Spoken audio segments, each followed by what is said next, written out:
Question इसको लिख दीजिएगा और ग्राफ बना दीजिएगा, आपका जिम्मेदारी है। तो पहले आएगा लिख देगा, ठीक है। हमें पढ़ना है प्रकाश वैद्युत प्रभाव, प्रकाश वैद्युत प्रभाव, ठीक है। देखिए कुछ नहीं है, कल बताए थे कि प्रकाश वैद्युत प्रभाव में कुछ नहीं है, ये एक सिंपल फिनोमेना है, ठीक है।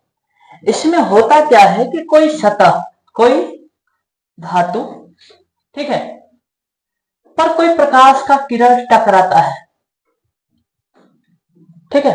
किसी सतह पर, किसी धातु के सतह पर प्रकाश का किरण टकराता है, तो इनसे कुछ इलेक्ट्रॉन निकलकर क्या होते हैं, बाहर जाते हैं।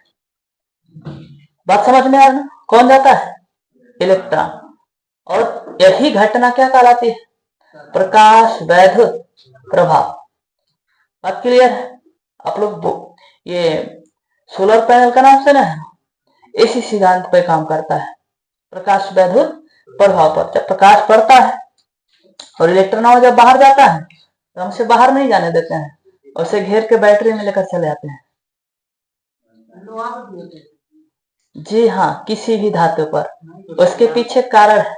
अब हमें मत पढ़ाइए, पहले सुन लीजिए, ठीक है। उसमें दिलचस्प की बात यह है कि आसानी से हो जाता है।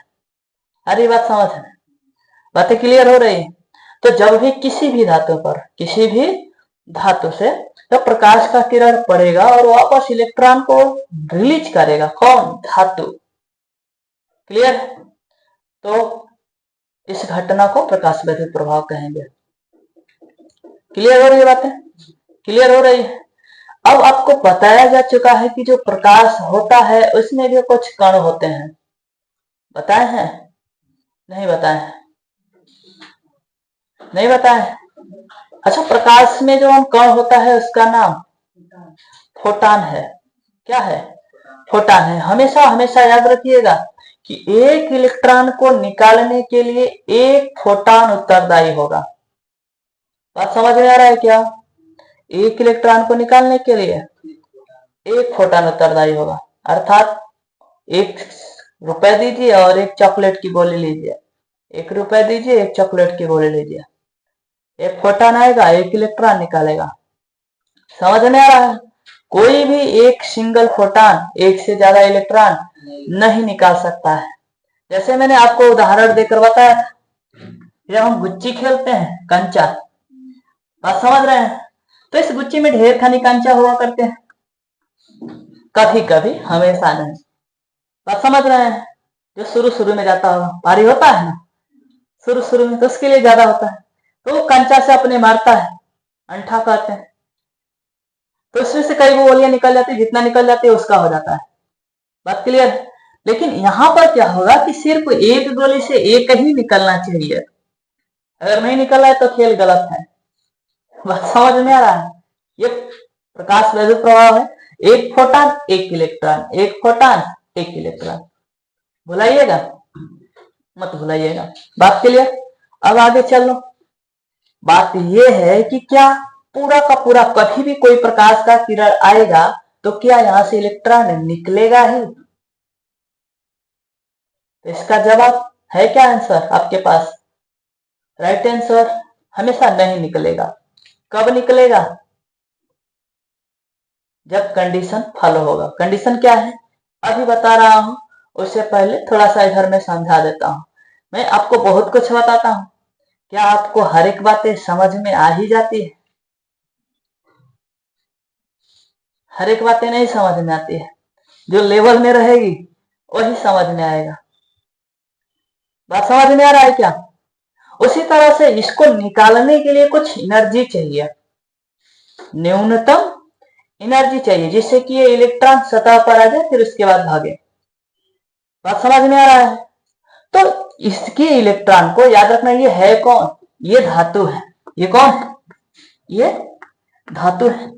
ये प्रकाश का किरण है, प्रकाश, ठीक है। तो ये जो धातु है ना, इस धातु को ये सतह में बंद रहता है, तो सतह से बाहर निकालने के लिए कुछ तो एनर्जी चाहिए। बात समझ में आ रहा है ना? अब प्रकाश आ रहा है तो सबके पास समान एनर्जी तो होगा नहीं। बात क्लियर है? एनर्जी कितना होगा? जो प्रकाश आ रहा है उसके पास कितना एनर्जी होगा, कोई बताएगा? Is equal to h nu, यही तो होगा। और न्यू किसी का मतलब आवृत्ति किसी का ज्यादा हो सकता है, किसी का कम हो सकता है। बात समझ में आ रहा है? उसी तरह से ये जो एनर्जी अगर इसके सतह से जो इलेक्ट्रॉन निकालना है उससे कम पड़ जाएगा तो ये इलेक्ट्रॉन को नहीं निकालेगा। बात समझ में आ रहा है क्या? अगर ये एनर्जी ज्यादा है तो इलेक्ट्रॉन को निकाल देगा। बिल्कुल आपको अच्छी तरह से याद होगा। या आप कंचे खेल रहे हैं, कंचे मारेंगे, अगर वो कंचा धीरे से गया तो हो सकता है कि ये गया और ऊंचाई पर थोड़ा सा चढ़ के और फिर वापस चला आया। बात समझ रहे हैं? ठीक वैसे जब इसका एनर्जी कम रहेगा तो ये सतह को नहीं, इलेक्ट्रॉन को सतह पर नहीं ला पाएगा, वो बाहर नहीं निकलेगा। बात क्लियर हो रही है? याद रखना, हमेशा हमेशा याद रखना कि किसी धातु से किसी इलेक्ट्रॉन को निकालने के लिए जो न्यूनतम ऊर्जा होती है उसको कार्यफलन बोलते हैं। क्या बोलते हैं? कार्यफलन, वर्क फंक्शन। क्या बोलते हैं? Work function. और उसको डब्ल्यू से दिखाते हैं। किससे दिखाते हैं? डब्ल्यू। बात क्लियर? कार्य फलन याद हो रहा है क्या? कार्य फलन इंग्लिश में वर्क फंक्शन, और वर्क फंक्शन से ही क्या करते हैं, इसको डब्ल्यू से दिखाते हैं। क्लियर हो गया कि नहीं? याद हो रहा है कि नहीं याद हो रहा है?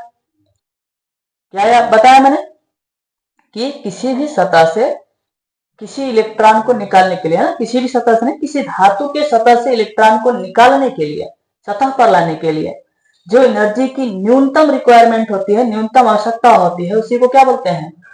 कार्यफलन। अरे बात समझ में? अब जो प्रकाश आ रही है उसके पास न्यूनतम आवृत्ति, समझ रहे ना? अरे भाई आवृत्ति होगा ना, तो ये जो न्यूनतम आवृत्ति होगा जो कि इसकी कार्यफलन के बराबर एनर्जी दे सके, वही न्यूनतम आवृत्ति देहली आवृत्ति कहलाती है। क्या कहलाती है? देहली आवृत्ति। याद हुआ क्या? देहली आवृत्ति। बात क्लियर हो रही है कि नहीं? देहली आवृत्ति, ठीक है, उसको न्यू नॉट से बता देते हैं। न्यू नॉट, देहली आवृत्ति। देहली आवृत्ति क्या है? देहली आवृत्ति है कि वह न्यूनतम आवृत्ति आने वाली प्रकाश की, वह न्यूनतम आवृत्ति जो कि धातु के इलेक्ट्रॉन को सतह पर ला सके, वो देहली आवृत्ति है। बात क्लियर? बात क्लियर? इंग्लिश में क्या बोलते हैं? Critical frequency.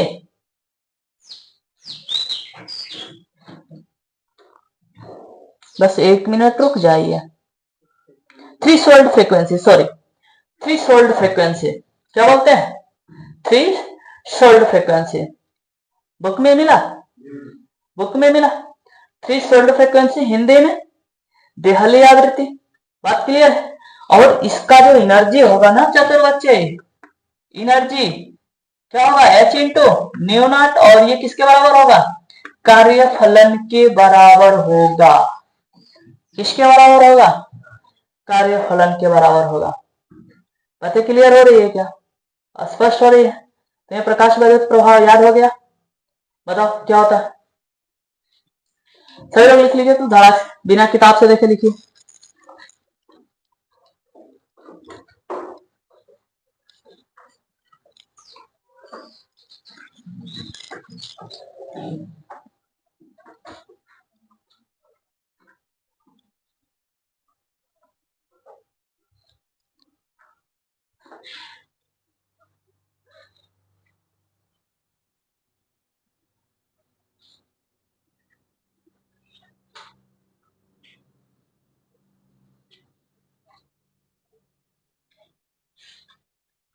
दूसरा चैप्टर आप अगर बढ़िया से पढ़ लिए तो समझिए कि कुछ ज्यादा कमाल कर लिए। ठीक है, दूसरा चैप्टर मैं पढ़ा लूंगा, फिर रिवीजन कराऊंगा, घबराइएगा नहीं। कुछ लोग नीचे रख के लिख रहे हैं, हम उनसे विनम्रता से निवेदन करेंगे कि वो ऊपर रख के लिखें।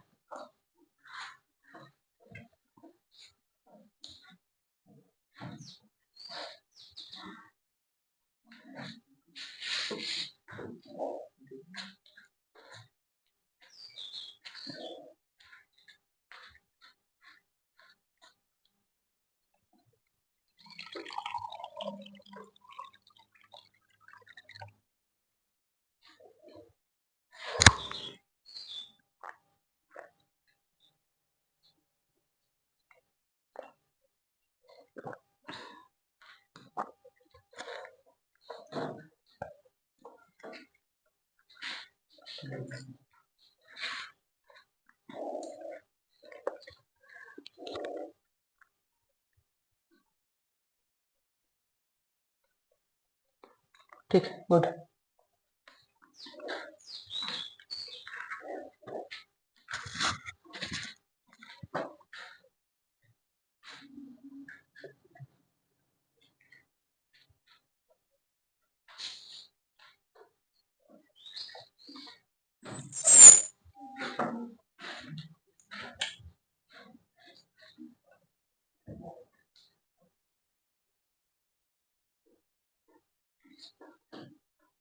हाँ, इलेक्ट्रॉन को ई मत लिखिए, इलेक्ट्रॉन ही लिख लीजिए।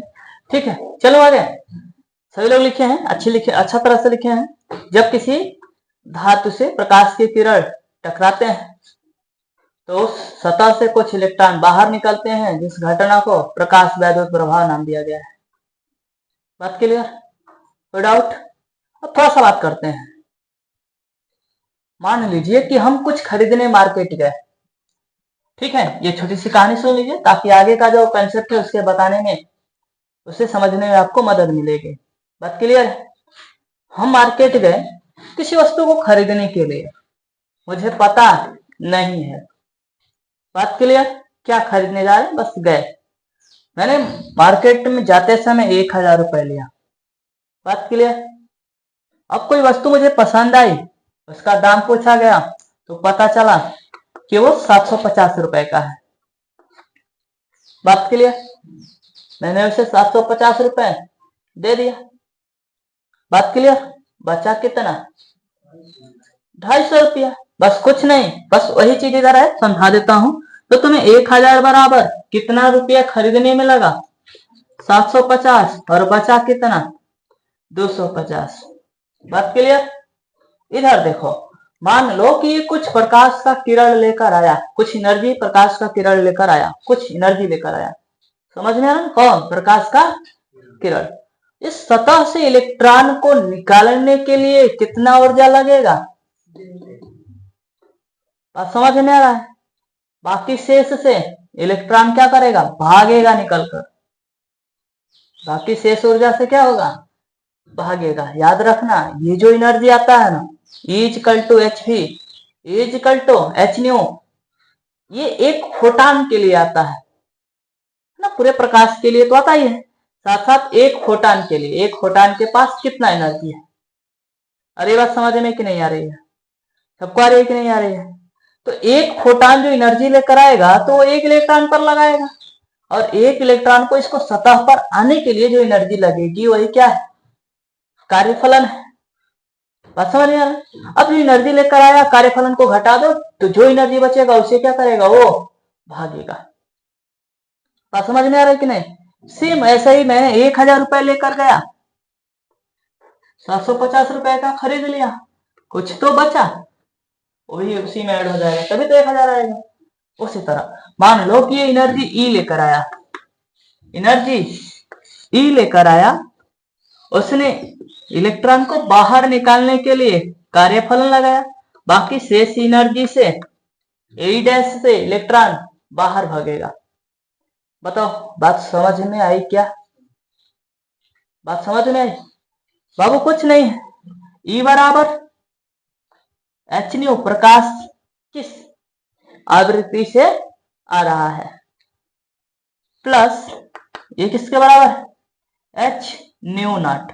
चतुर्भुज न्यू नॉट है क्या? देहली आवृत्ति, इंग्लिश में थ्रेशोल्ड फ्रीक्वेंसी।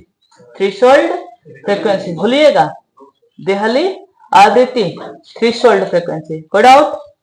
अब ये ई डैश है, ई डैश करने का मतलब ये कुछ गति के साथ भागेगा, कुछ गति के साथ भागेगा, और इसका नाम हो जाएगा गतिज ऊर्जा। गति के साथ भागेगा तो उसके पास कौन सा ऊर्जा होगा?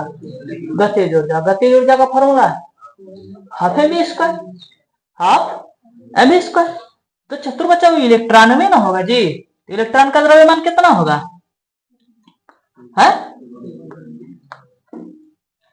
एम ई और भी वेग, किसका वेग है?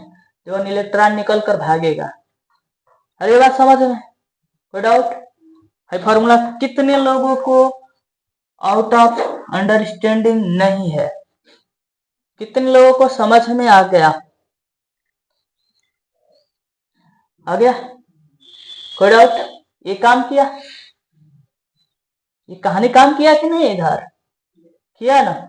कुछ नहीं, जो एनर्जी लेकर आएगा ई, इसको निकालने में जो काम लगेगा कार्यफलन डब्ल्यू, और बाकी एनर्जी से भागेगा, ई डैश से भाग जाएगा। ई डैश से भागेगा मतलब गतिज ऊर्जा होगा। गतिज ऊर्जा का formula m into v square, electron का द्रव्यमान। और जिस वेग से वेग तो पता नहीं है, बात क्लियर है? पता क्या रहेगा? पता यही रहेगा, ध्यान से सुनो ना। ये कई गो राशियां हैं, ये तो कांस्टेंट है चतुर्भुजा, एच कांस्टेंट है लड़की, बिना थुने का बैठो। और बताओ एच का नाम क्या बोल रहे? हाँ, अरे मुड़ी नीचे करके नहीं, ऊपर करके। तुम्हारा कहा ना कहाँ घर है नहीं मुड़ी करके। ठीक है, चलो अपनी औकात इतना बनाइए, बनाइए ना, चाहे कोई भी हो, आंख में आंख मिलाकर बात कर लीजिए। बेटा दो, औकात तो होनी चाहिए। इधर लिखना ध्यान से। अब तुमसे ये कांस्टेंट है, ये कांस्टेंट है चतुर्भुजा, ये भी कांस्टेंट ही होता है, किसी दिए गए सतह के लिए ये भी कांस्टेंट होता है। बस दो बातें रह जाएगी, एम ई कांस्टेंट है कि नहीं है? तो तुमसे भी पूछ सकता है, ये दे सकता है, मतलब ये देकर तुम्हें ये पूछ सकता है, या ये सभी देकर फिर इनको पूछ सकता है। आवृत्ति देहली आवृत्ति पूछ सकता है। तो देहली आवृत्ति बराबर क्या हो जाएगा? निकाल लोगे फॉर्मूला यहीं से, एच माइनस बटा में, या कार्यफलन बटा में, है ना? देहली आवृत्ति बराबर कार्यफलन बटा में एच। बात क्लियर हो रही है? यहां से गतिज ऊर्जा का फॉर्मूला बता दो। गतिज ऊर्जा का फॉर्मूला 1/2, हाँ के ई, कभी कभी यहाँ के ई लिख सकता है। यहाँ जो मैं लिखा हूं ना ई डैश, यहाँ पर ये क्या लिख सकता है? के ई, किनेटिक एनर्जी। बात क्लियर है? मतलब कुछ भी लिखेगा तुम्हें समझ में आ जाएगा कि नहीं आ जाएगा? समझ में आ जाएगा। बाकी तुम किताब से देखो, किताब से पढ़ लेना, है ना? क्वेश्चन अगले क्लास में लगवाऊंगा, इस क्लास में नहीं लगवाऊंगा। टाइम हो चुका है, लगभग हो चुका है। ठीक है, बात तब होगी विद्युत चुंबकीय विकिरण दैत्य व्यवहार। दैत्य व्यवहार कुछ नहीं है, अब ड्रामा है, खत्म होने वाला है सब।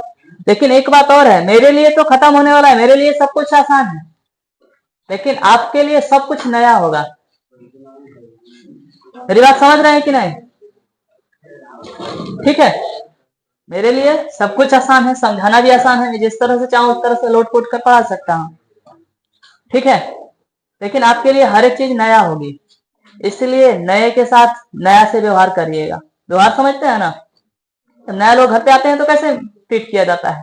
कोनो दिक्कत नहीं है ना, कोनो परेशानी नहीं है ना, चुपचाप कुल क्वेश्चन के पूछ पूछ के लगा लिया जाए। ठीक, कोनो और से डाउट हो, हाँ हमसे पूछ लिया जाए, मैंने क्वेश्चन के कोनो दिक्कत ना होके के चाहे। मेहमान के जैसा ट्रीट करिए, आएगा मेहमान, अपना घर पसंद करेगा। बात समझ रहे हैं कि नहीं समझ रहे हैं? ठीक, आज के लिए इतना है, बाकी फीस जमा करा दीजिए। जिनका फीस मई वाला नहीं जमा है, मई का जमा करा दीजिए। जून का 150 रुपया जमा कराइएगा। ठीक है, इसका उधर मई का चढ़ा होगा, जून का 150 ही चढ़ेगा। ठीक है, ठीक है, ले लीजिए, उठकर तो ले सकते हैं।